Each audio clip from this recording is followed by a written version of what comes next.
Tu ne peux pas respecter Dieu si tu n'as jamais expérimenté les limites des hommes. Tu sais, des fois tu mortifies ta femme tout le temps parce que tu ne sais pas quelle est la valeur d'avoir une bonne femme. Monsieur, mesdames, et je parle aux mariés, la vie est très courte. Arrêtez de perdre le temps en parlant de ce qui ne marche pas. Tu ne sais pas si vous serez ensemble demain. Demain, lundi, tu ne sais pas. Gagnez le temps que Dieu vous donne. Arrêtez de vous créer des maladies cardiovasculaires avec des nervosités et des colères inutiles. Ce qu'on ne peut pas régler, on met à côté et on avance.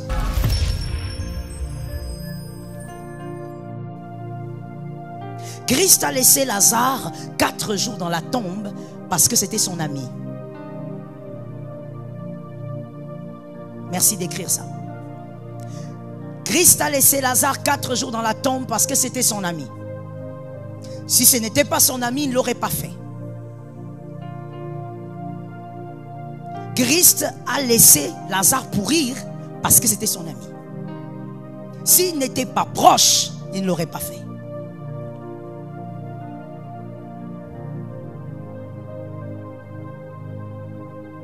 Avec les amis, Christ s'organise en collaboration avec le temps.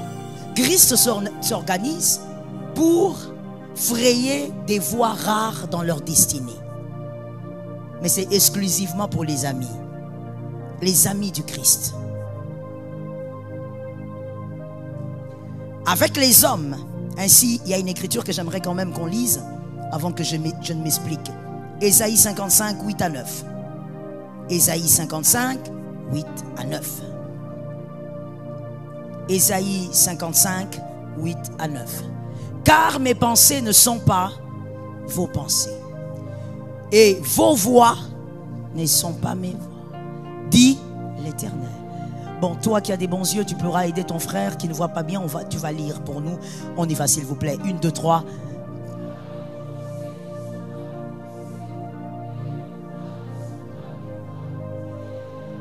Je crois que c'est très clair. Il n'y a pas besoin d'interprétation. Il est en train de nous dire, ce que vous pensez n'a rien à voir avec ce que je pense. Voici ce que je veux maintenant vous expliquer. Quand vous avez un ami, regardez comment vous vous comportez. Quand votre ami, je dis bien, votre ami, quand il est mal, quand il est malade, comment vous réagissez? Quand l'ami est malade, il vous appelle et dit je suis malade. Comment vous réagissez? Vous vous inquiétez, par exemple? Autre chose? Vous compatissez? Ensuite, vous allez le soutenir. Un homme, quand il a un ami, il réagit très vite à ses besoins. Christ, quand il a un ami, il ne réagit pas vite à ses besoins.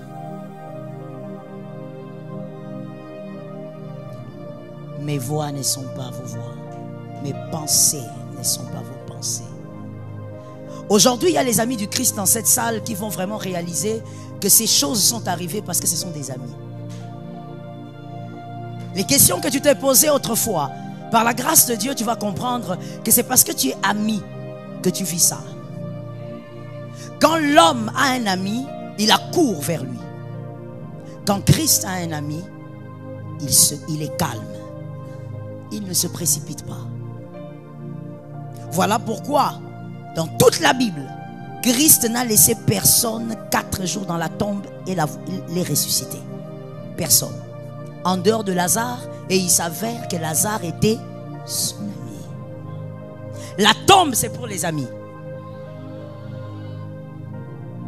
La tombe, la maladie, c'est pour tout le monde. Il va venir, il te guérit et puis voilà, tu cours. Mais la tombe, c'est pour les amis. Let us talk. Jean 11, 3. Jean 11, 3. Jean 11, 3.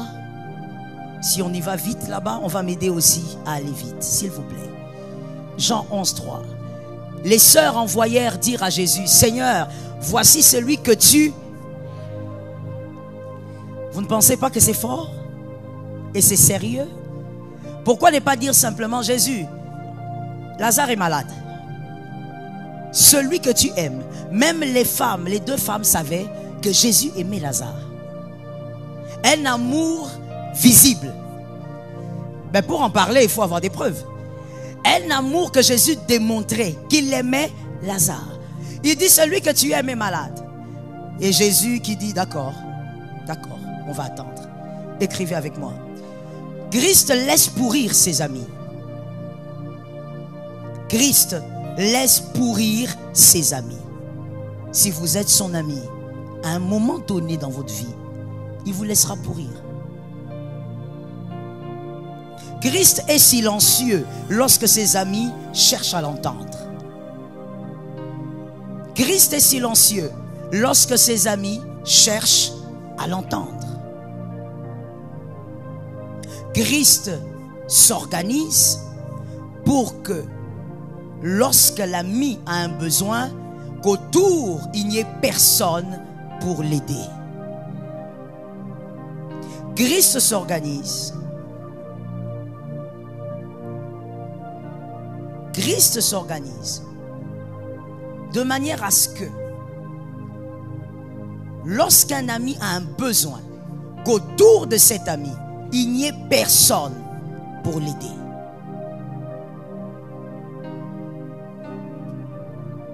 Vous savez, quand vous ne connaissez pas les langages d'amour d'une personne, vous risquez de dire qu'elle ne vous aime pas alors que c'est son langage d'amour. Connaître le langage d'amour d'une personne vous délivre d'un mauvais jugement. J'espère qu'on a écrit les 3 éléments. Marthe et Marie étaient là, mais Marthe et Marie ne pouvaient rien faire.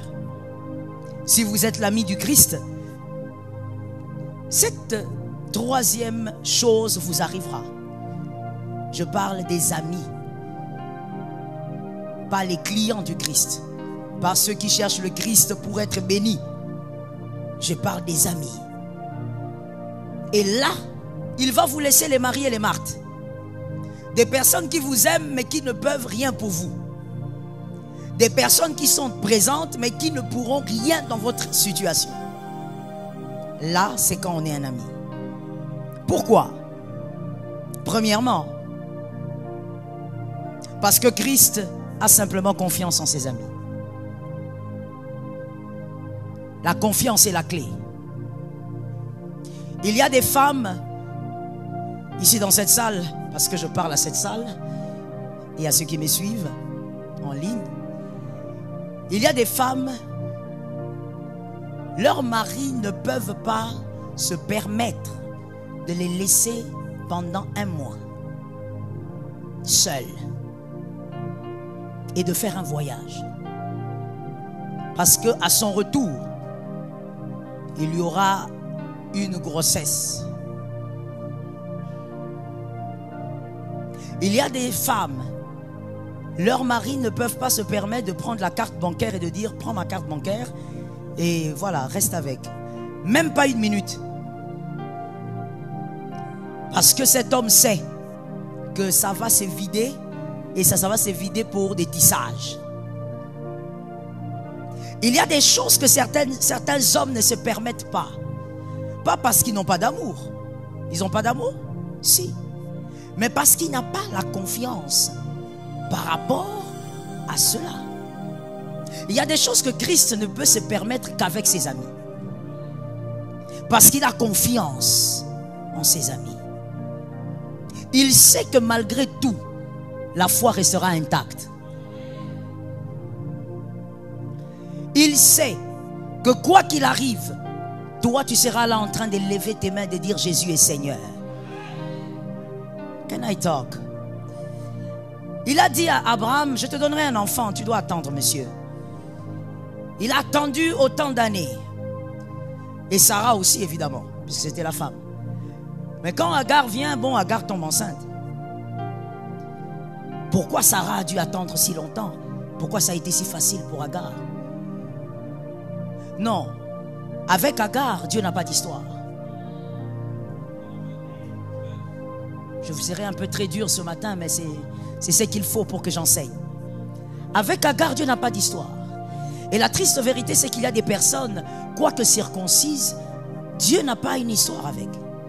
Ce sont des personnes qui sont gagnées à Jésus, qui iront au ciel, gloire à Dieu. Mais ce ne sont pas des personnes que Dieu va utiliser pour la transformation des autres. Ce ne sont pas des personnes qui vont impacter leur famille. Oui, je vais encore te choquer, tout le monde n'impactera pas. Mais il y a des Sarah. Quand on a une histoire avec Dieu, Dieu vous serre. Dieu vous coince. Pourquoi il vous coince? Parce que tu ne peux pas avoir une histoire avec Dieu sans avoir une grande foi. Or, une grande foi émane des difficultés.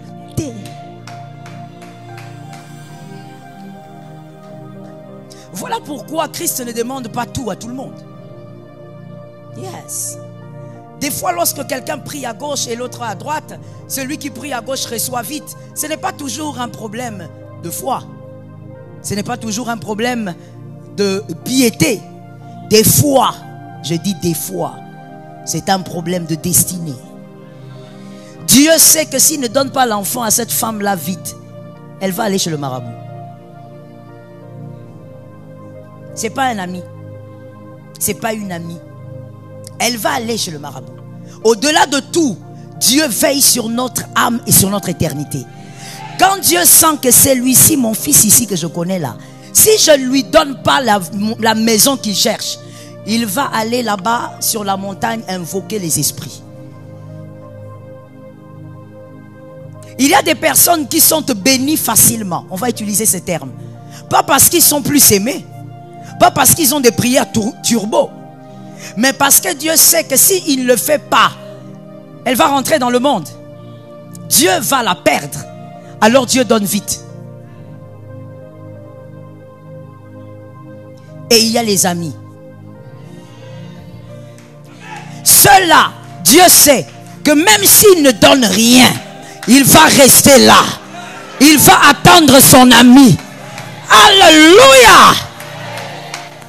Dieu sait que celui-là, même s'il est malade et qu'il meurt, on n'appellera pas les Bikoudi. C'est son ami. Il n'y a aucune écriture qui dit que quand Dieu a dit, Jésus a dit, Lazare sort. Quand Lazare est sorti, on l'a délié, puis Lazare a dit, mais tu étais où là? Tu sais que j'ai trimé là-bas. Il n'a posé aucune question. Il n'y a pas une écriture qui dit, ils ont eu une conversation où il a dit, mais pourquoi tu m'as lâché? Un ami a confiance même dans la tombe. Ah, ça te localise au nom de Jésus. Maintenant, écoute, est-ce que tu comprends pourquoi des fois il y a certaines, comment on va dire ça, certains exaucements qui semblent être en retard? Je dis semble, parce que Dieu a confiance en toi. Il sait que même s'il te laisse là, sans mariage, jusqu'à 40 ans, tu resteras fidèle à Dieu. Et il sait qu'au temps favorable, il t'enverra l'homme de ton histoire. Mais certaines autres, listen well, listen well, listen well. Certaines autres, Dieu regarde, elle a 30 ans, Dieu dit celle-là, si je n'envoie même pas les aventuriers, elle va quitter l'église. Les aventuriers, allez. Et là, toi, tu es là. Oh, moi, on me drague beaucoup, hein, vous savez. Moi, je suis sollicité. Tu n'es pas sollicité. C'est la stratégie de Dieu pour que tu ne quittes pas l'église. Ta foi est vacillante. Ta foi est instable. Dieu sait que s'il te lâche comme ça, ça veut dire qu'il faut qu'il envoie même certains. Ça te calme un peu. Dans ta tête, tu te dis, on me drague. Effet psychologique. Donc, comme on me drague beaucoup, on va me pousser. Dieu permet ça, pourquoi? Parce qu'il sait que ta foi, il faut gérer. Tu n'es pas un ami. Tu n'es pas. Même quand les choses ne sont pas cuites, il te donne. Tu reçois une bénédiction et puis tu commences à te battre pour gérer. Les choses n'étaient pas cuites. Mais il t'a donné. Parce qu'il sait que toi, il suffit d'un mois sans voir quelque chose venant de Dieu. Tu abandonnes l'église. Tu abandonnes Dieu. Tu étais là en train de lever la main. Nous élevons vers toi. Et puis un mois après, parce que Dieu n'a pas exaucé, tu commences à chanter Luambo.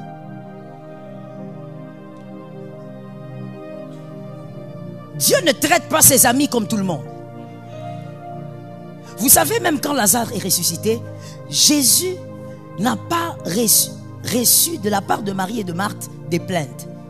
du genre, oh Jésus, tu l'as fait. Mais tout ce temps-là vraiment, Jésus, pourquoi tu ne l'avais pas fait? Ce sont des amis. Il y a des choses qu'on peut faire avec un ami. On sait que son cœur restera. Est-ce que quelqu'un m'a capté? Pendant qu'on est dans la tombe, l'ami a confiance, même dans la tombe. Pourquoi Christ place les amis dans la tombe? Comme je t'ai dit, c'est pour la confiance et aussi parce que pendant que tu seras dans la tombe, c'est-à-dire les moments les plus chaotiques de ta vie, les moments les plus chaotiques d'une situation, c'est pendant ce temps-là que tu vas contempler, et Christ le fait sciemment, tu vas contempler les limites des hommes. Tu ne peux pas respecter Dieu si tu n'as jamais expérimenté les limites des hommes. Merci de noter ça pour la vie. Tu ne peux pas respecter Dieu si tu n'as jamais expérimenté les limites des hommes. Dans la tombe, tu crieras à Dieu. Dieu te laisse là. Aucune prophétie, aucun rêve. Dieu bloque tout. Et il ne fait rien. Il ne bouge pas. À part te garder en vie. Qui est d'ailleurs essentiel. Et pourquoi? Parce que tu dois constater toutes les limites des hommes. Aide-moi à localiser un frère. Dis-lui, as-tu constaté les limites des hommes? Non, change de frère, s'il te plaît. Celui-là, je ne sais pas. Dis à un autre. As-tu constaté les limites des hommes? Les limites des hommes. Dieu les fait sciemment. Tu sais, des fois tu mortifies ta femme tout le temps parce que tu ne sais pas quelle est la valeur d'avoir une bonne femme. Lorsqu'on ne connaît pas les contraires d'une chose, on ne valorise pas la chose. Localise-moi un frère et dis-lui ça. Ne souffre pas mon frère, on n'est pas en train de te babyfier, on est juste en train de prêcher ensemble. Et c'est bien de parler aux voisins, on ne sait jamais. Nous sommes dans la saison des Hitpael. Peut-être que tu auras besoin de son numéro de téléphone. Peut-être que tu vas le voir dans quelques semaines, tu vas dire, oh, mais nous prions avec ce frère. Tu iras chercher, il ne va pas te recevoir. Les types des frères dans l'église qui aiment frimer. Les types des sœurs dans l'église qui friment tout le temps. On ne va pas t'accueillir, mon frère. La porte sera fermée avec les frimes comme ça. Il faut être humble. Ça ne te pétifie pas que de parler à ton frère. Si tu ne connais pas le contraire d'une chose, tu ne connaîtras pas la valeur de ce que tu as. Et très souvent, les gens se perdent là-dedans. Parce que Dieu t'a donné la chose, tu crois qu'elle est ordinaire. Le jour où tu vivras le contraire, tu sauras que tu avais la grâce. C'est là que tes oreilles vont s'ouvrir, mais ça sera en retard. Tu vois, quand tu te plains trop de ton mari, tu te plains beaucoup. C'est vrai, personne n'est parfait d'ailleurs, même pas toi. Mais tu sais, le jour où tu sauras que Dieu t'a fait grâce, c'est le jour où tu comprendras que tes plaintes étaient des passe-temps. Est-ce que je peux dire à quelqu'un c'est quelque chose? Je l'ai dit à quelqu'un hier, laisse-moi te le dire, je le sens dans mon esprit. Monsieur, mesdames, et je parle aux mariés, la vie est très courte. Arrêtez de perdre le temps en parlant de ce qui ne marche pas. Tu ne sais pas si vous serez ensemble demain. Demain, lundi, tu ne sais pas. Gagnez le temps que Dieu vous donne. Arrêtez de vous créer des maladies cardiovasculaires avec des nervosités et des colères inutiles. Ce qu'on ne peut pas régler, on met à côté et on avance. Est-ce que quelqu'un me capte? Dans la maturité, lorsqu'on ne peut pas régler un problème dans un couple, dans un foyer, c'est le problème qui est en face de nous. Notre amour n'a pas un problème. Ce qui fait qu'on peut mettre le problème à côté, mais on continue de rire. Parce que notre amour n'a pas un problème. Mais nous sommes face à un dilemme qu'on doit absolument résoudre. Et quand on ne peut pas, on met de côté. Je ferme la parenthèse. Rendez-vous famille glorieuse en juillet.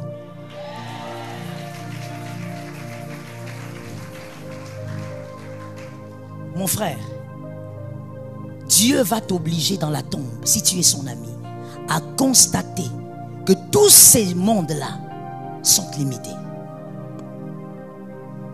Tu vas voir les limites de ta femme. Elle te dit qu'elle t'aime beaucoup, elle peut donner sa vie. Oui, mais tu verras ses limites. Et c'est Dieu qui va te l'imposer. Tu verras les limites de ton mari.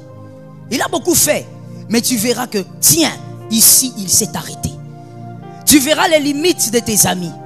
Ne dis pas, mais comment ça se fait? Vous ne m'avez pas soutenu. Mon frère, l'homme est limité. Dieu va vouloir que tu contemples les limites des hommes. Des fois même, tu vas te fâcher contre les hommes. Mais au nom de Jésus, sois guéri ce matin. Ne te fâche pas contre les hommes, c'est Dieu qui est dedans. Dans la tombe, quand Lazare est dans la tombe, il n'a pas à se fâcher contre Marie. Il ne se fâche pas contre Marthe. C'est Jésus qui est dedans. Jésus a fait exprès qu'il pourrisse parce que c'est un ami. Il doit constater que tous ces gens-là qu'il appelle oncle, tante et tout ça sont limités. Il doit remarquer que son pasteur est limité. Dieu va t'imposer cela si tu es son ami. Et pendant que tu es dans la tombe, alors ne cherche pas les hommes. Parce que Dieu veut justement que tu constates les limites des hommes. Non, pourquoi mon oncle ne vient pas? Ce n'est qu'un homme. Tu dois voir qu'il est limité. Tu dois constater les limites de l'argent. Ah, Lazare n'était pas pauvre. Et quand vous lisez l'histoire, vous verrez, Lazare n'était pas pauvre. C'était une famille qui vivait bien. Une famille connue. Mais là, l'argent n'a pas pu délivrer Lazare de la mort. Dieu va permettre cette maladie pour que tu vois les limites de l'argent. Surtout pour toi, tu aimes trop l'argent. L'argent est devenu comme ton maître. Tu ne respires qu'argent. Tu salues bien seulement quand tu sens un bon parfum. Quand tu ne sens pas un bon parfum à côté de celui qui vient là, tu ne salues pas bien. Ton bonjour, c'est un bonjour qui regarde le ciel. Parce que tu sens que ça, c'est quel parfum ça? Façon. Tu ne respectes que celui qui est bien habillé. Tu ne respectes que celui qui a fait des grandes études. Dieu va t'amener dans la tombe. Si tu es son ami, il va t'amener face à des difficultés où tu verras que tout ça est limité. Lorsque tu verras les limites des hommes, c'est là que tu sauras que tu as besoin d'autre chose. Est-ce que quelqu'un m'entend? Après avoir constaté les limites des hommes, même quand Jésus vous sort de la tombe, il y a quelque chose, il y a un réflexe au fait qui grandit en vous. C'est lequel? C'est qu'avec ou sans homme, vous avancez. Parce qu'il vous a appris que les hommes peuvent être là sans être là. Je me rappelle d'une histoire que j'avais lue d'une servante de Dieu. Elle a écrit un livre, j'ai oublié le nom du livre. C'est une Allemande. Je l'avais lu il y a vraiment longtemps. Elle disait comment le Seigneur l'a imposé au ministère.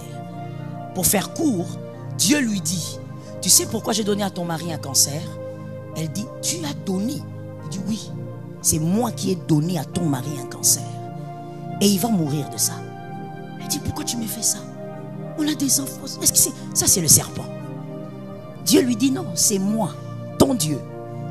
Parce que, tu as commencé à aimer ton mari plus que moi. Il est devenu ton idole. Or, devant moi, il n'y a pas d'idole. Deuxièmement, c'est à cause de la paix que cet homme te donne que tu ne veux pas faire le ministère. Tu es tellement bien dans ton petit monde. Cet homme te met dans un tel confort que tu refuses l'œuvre de Dieu.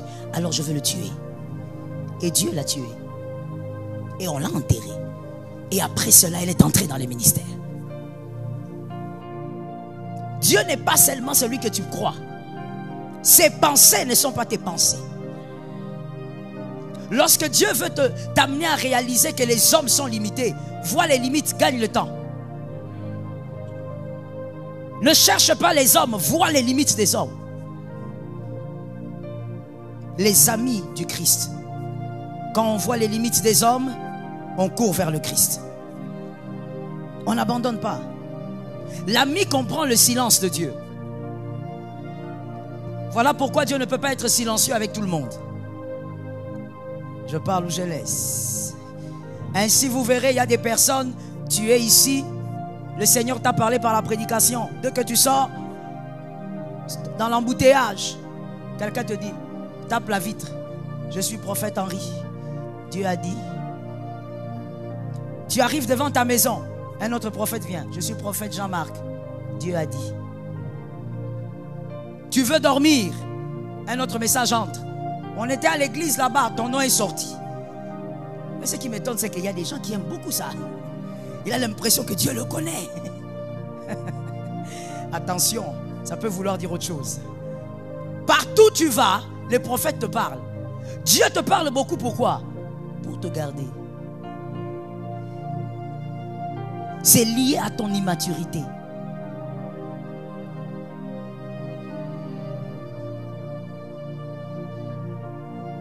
On est à l'église pour être enseigné ou pas? On n'a pas le temps à perdre avec des blagues, tout ça. L'église, c'est pour l'enseignement. Jésus revient bientôt. Jésus parle beaucoup à ceux qui ont une petite maturité. Pour ne pas dire autre chose. Et nous, en tant que parents, vous, en tant que parents, vous serez d'accord avec moi que c'est ce que vous faites. L'enfant à qui vous donnez beaucoup d'instructions, c'est celui, voilà. Vous savez que celui-ci, si je ne parle pas beaucoup, je vais rentrer, il va vendre la maison. Le responsable que vous avez dans votre maison, qu'il soit le cadet, qu'il soit le troisième, qu'il soit l'aîné, vous ne parlez pas beaucoup. Vous allez dire, je sors, que je trouve ceci bien fait. Des fois même, vous ne dites rien. Quand il est très responsable ou elle est très responsable, vous partez. Vous partez. Et quand tu reviens, tout est rangé, tout est bien. Tu dis, voilà, ça c'est mon fils, ça c'est ma fille. Mais toi, les parents te parlent beaucoup. On te dit même, mets-nous une vidéo. Appel vidéo, fais appel vidéo. Montre la maison. On veut vérifier si tu n'as pas vendu la maison. Parce que toi, tu es capable de vendre la maison. La nature nous enseigne. Même nous, en tant que parents, le fait qui nous l'a appris. Ce n'est pas Dieu qui nous l'a appris. On l'a compris. Qu'un enfant irresponsable, il faut lui donner... Je te dis aujourd'hui, peut-être qu'on ne te l'a jamais dit. Je t'informe. Quand on te donne trop d'instructions, c'est qu'on n'a pas confiance en toi. Quand on te donne des virgules d'instructions, on sait que tu vas dérailler. Alors on te dit, lève-toi, va te laver. On te regarde, frotte-toi, prends les savons, sors, parfume-toi, va à l'école. Parce qu'on te connaît. Sur le chemin de l'école corner. Regarde-moi le voisin, dit lui, le pasteur va poser une question, il faut dire la vérité. Qui a déjà mangé l'argent des frais scolaires? C'est la majorité. Vous avez vu? C'est la majorité. C'est catastrophique. C'est catastrophique. C'est la majorité. Mon frère, tu as vu que ta femme a déjà bouffé, hein? Tu as vu, non? C'est terrible. C'est la majorité. L'argent des frais, vous avez déjà bouffé. Le parent a fait comment? Il a fait confiance. Il a dit, mon fils, va payer. Ce sont tes propres études. Prends-toi en charge. Il ne savait pas à qui il donnait cet argent. Et je ne veux pas te poser la question, je connais la suite. Je sais que tu as souffert pour changer la situation là. Tu as peiné. N'est-ce pas? L'argent des parents, c'est bizarre, hein? Ah, je vous assure, l'argent des parents, quand vous le bouffez, pour que ça revienne, c'est comme si les parents envoûtent cet argent-là. Tu te rappelles comment tu as eu à souffrir? Tu as vendu les chaussures, tu as vendu les chaussettes. Mais vous savez, un enfant responsable, on lui donne, on dit va. Il prend, il fait. Il rentre. Il a des besoins, il a aussi des amis, il peut s'amuser. La responsabilité. En fait, c'est ce que j'ai envie de te dire par rapport au silence. Je voulais d'ailleurs donner 10 points, mais j'ai compris que j'allais pas finir ça en un seul dimanche. Le silence est un grand mystère. Le silence est un langage. Comme on parle, comme on rit, tout ça, ce sont des langages. Le silence est aussi tout un langage. Lorsqu'on est silencieux envers une personne, ce n'est pas toujours parce qu'on n'aime pas, mais c'est parce qu'avec cette personne, il n'y a pas grand-chose à dire. Elle sait ce qu'elle doit faire. On a confiance, let me say it well. On a confiance en ce qu'on sait qu'elle sait. Des fois, le silence, c'est parce qu'on a tellement confiance. On sait que l'autre sait. On sait que ce qu'elle sait, elle va bien le faire. Dieu, quand il est silencieux, et que tu viens, parce que par exemple en juillet, par la grâce de Dieu, que Dieu nous donne la vie, n'est-ce pas?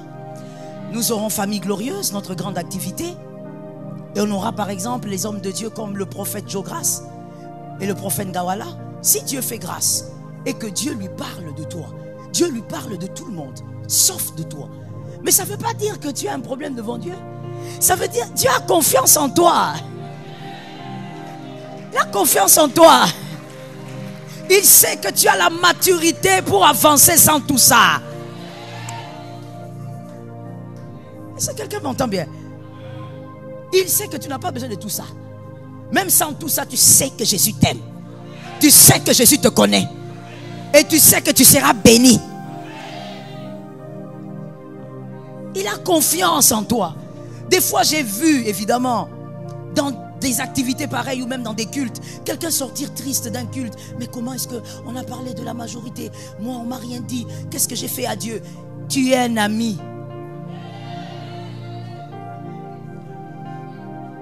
Tu sais, sincèrement, je n'ai pas besoin qu'on me dise Dieu ne t'abandonnera pas. Il est déjà écrit. Une mère peut-elle abandonner l'enfant qu'elle allait? Même lorsqu'elle abandonnerait, moi, je ne t'abandonnerai pas. Je ne te délaisserai pas. Ce qui est écrit est déjà bien entré là-dedans.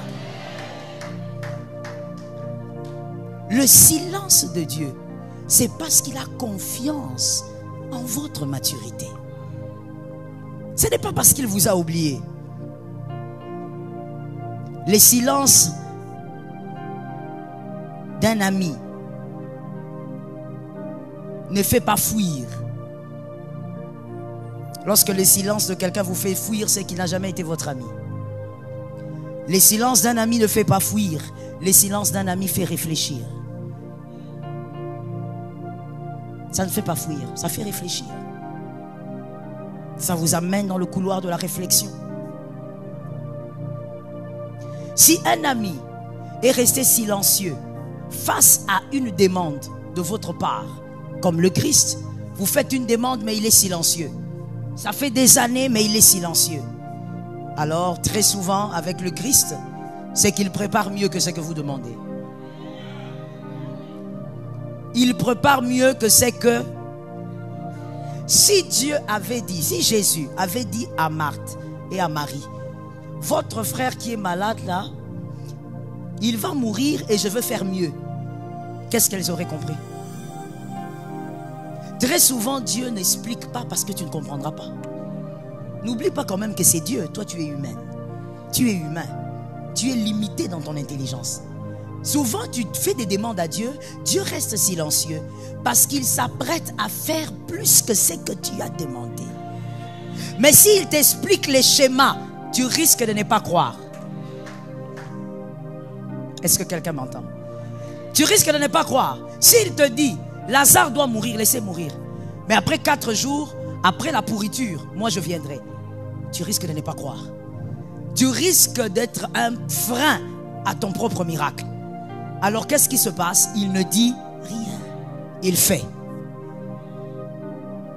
Comprenez le silence de Dieu autrement aujourd'hui. Jean 5,5, vous connaissez l'histoire. Paralysé depuis 38 ans, près de la piscine de Bethesda. Jean 5,5. Mais Jean 5,7 nous intéresse. Jean 5,7. Jean 5,7. Le malade lui répondit, Seigneur, je n'ai personne pour me jeter dans la piscine quand l'eau est agitée. Et pendant que j'y vais, un autre, je n'ai combien d'années de maladie, d'accord? Alors, s'il vous plaît, répondez-moi. Et j'espère vraiment que personne n'est en train de se distraire avec son téléphone. Ça serait presque diabolique. Je dis ceci. Je n'ai personne. Près de 38 ans de maladie. Il faut qu'on le jette dans la piscine quand la piscine s'agite. Mais il n'a, son problème c'est qu'il n'a Dieu maintenant. C'est pas lui qui touche le cœur des hommes.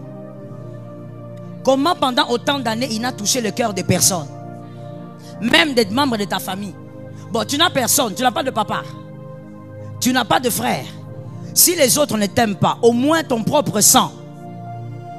Comment Dieu n'a touché le cœur de personne? Qui est d'accord que c'est Dieu qui touche les cœurs? Qui est d'accord que quand quelqu'un te fait du bien, c'est Dieu qui a touché le cœur? Pourquoi Dieu n'a touché le cœur de personne? 38 ans. Et Dieu est resté silencieux. Pourquoi? Parce que Dieu avait confiance en cet homme. Un ou une, cet homme n'allait pas bouger. Avec ou sans quelqu'un, cet homme n'allait pas jeter l'éponge, il resterait là. Avec ou sans aide, reste là où Dieu t'a dit qu'il viendrait. Dieu avait confiance en lui. Si c'était peut-être toi et moi, oh là là, on aurait déjà abandonné. Tu aurais appelé, ce qui est bizarre, c'est que tu aurais appelé les gens pour dire, ramenez-moi à la maison. Mais les mêmes personnes ne peuvent pas te jeter dans l'eau, ils peuvent te ramener. Laisse-moi te révéler un secret. C'est ça le cœur de l'homme. Le cœur de l'homme est comme ça. L'homme, là où il ne peut pas t'amener, il ne va pas t'amener. Mais pour t'aider à reculer, il va le faire. S'il y a quelqu'un d'intelligent peut m'aider à dire à un autre, est-ce qu'on a compris? Marvin, on a compris? L'homme est comme ça. Il ne va pas t'aider à arriver. Mais il peut t'aider à... J'explique simplement. Parce qu'il y a quelqu'un qui a raté la maternelle. On explique simplement. Tu verras un homme venir te dire, pourquoi tu maigris comme ça, mon cher, mon frère, mon pote, mon ami d'enfance? Et toi tu lui réponds, ah, ma femme va m'être bizarre, elle est têtue, elle m'enlève la paix, je n'ai pas la paix. C'est vrai. Qu'est-ce qu'elle croit? Moi je vais t'aider. Tu vas prendre une petite là. Pourquoi tu l'aides à reculer au lieu d'aider à avancer? Pourquoi tu ne peux pas l'aider à régler le problème de sa femme au lieu de lui donner une petite? L'homme est toujours prêt à vous aider à être détruit. Mais vous aider à vous améliorer, l'homme est rarement. Si cet homme avait demandé des gens pour lui ramener à la maison, les gens allaient venir. Oui, oui. Les mêmes gens ne peuvent pas être là pour le jeter dans la piscine. Le cœur de l'homme est compliqué. Et d'ailleurs, retiens aussi pour la vie, tout celui qui te regarde n'attend pas forcément ta percée. J'entends une phrase et je vais le dire, le Saint-Esprit le dit. Écoute, ta percée dérange. Alors fais attention. Can I talk? Par sagesse, lorsque ta percée dérange, il faut te ranger. C'est-à-dire, évite de t'exposer. Laisse la grossesse parler d'elle-même. Est-ce que quelqu'un m'entend? Laisse certaines choses, certaines faveurs se manifester d'elles-mêmes. Des fois même les gens voient, tu es enceinte? Ah oui, je ne sais pas. À vous de juger. Ça veut dire quoi? Tu n'es pas obligé aussi de dire, même si les hommes ont vu. Oh, j'ai appris que tu as acheté une maison à... Ah oui? On verra bien. Que l'Éternel fasse grâce. Toi non. Oui, oh, tu as appris? Ah maman, ngolou. Ngolou. J'ai acheté à Limité, maintenant je vais acheter à Limba. Ensuite, tu sais, je vais encore acheter.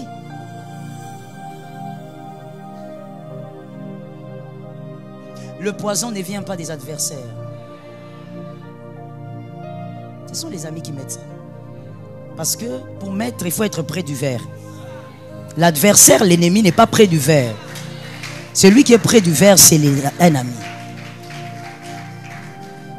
Fais attention mon frère, on n'est pas dans un dessin animé.